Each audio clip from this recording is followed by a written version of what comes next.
सभापति महोदय, सरकार ने कई कृषि फॉर्म खोले हैं। क्या ये फॉर्म घाटे में नहीं चल रहे हैं? अगर सारे खर्च जोड़ दिए जाएं, बड़े बड़े अधिकारियों के वेतन जोड़ दिए जाएं, तो पता चलेगा कि सारे ये कृषि फॉर्म घाटे में चल रहे हैं। क्या इसी तरह से आप सारे किसानों को घाटे पर खेती करने के लिए मजबूर करेंगे? जिस क्षेत्र से मैं आता हूँ, वहाँ एक पुल बना है। मैंने 10 वर्ष तक अपनी विधानसभा में इस पुल के लिए कोशिश की है। जिस दिन से मैं यहाँ आया हूँ, बराबर उसकी चर्चा करता आ रहा हूँ, बराबर कोशिश कर रहा हूँ। मैं कहता हूँ कि गंगा पर वह पुल बने। उस पुल को बनाने का आश्वासन भी मिला था।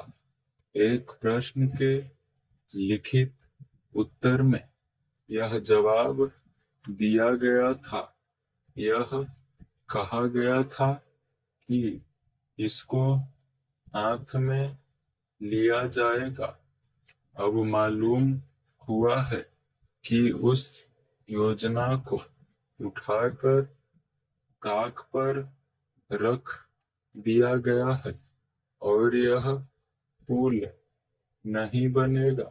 इन लोगों ने क्या कसूर किया है, यह मैं आपसे जानना चाहता हूँ। हमारे क्षेत्र के लोगों ने पाकिस्तान की लड़ाई में सरकार को हर तरह का सहयोग दिया था, हर तरह की सहायता दी थी। हमारे यहाँ के नौजवान भी मोर्चे पर जाकर डटे। जिस समय पाकिस्तान के साथ हमारा युद्ध चल रहा था, तो कहीं कोई बात नहीं थी, अन्न की कमी नहीं थी। अन्न की कमी भी हमारे विरोधी साथी पैदा करते हैं, जो यह चाहते हैं कि सरकार असफल हो जाए। ये लोग जो कहते हैं उसको आप समझें। एक तरफ तो हमारे मित्र की बात है जो देश के बड़े बड़े शहरों में दंगे करवाते हैं। दूसरी तरफ हम हैं जो कि इनकी बातों को नहीं समझ पाते। इनको सभी वे लोग मिल जाते हैं जो बेकार होते हैं या जो दंगे करवाने के लिए उत्सुक हैं। इसलिए सरकार का इन सारी चीजों की तरफ ध्यान जाना चाहिए और उसको सोचना चाहिए कि क्या तरीका इन सब से बचने का हो सकता है। एक ही तरीका हो सकता है कि इस देश में हर आदमी को काम मिले।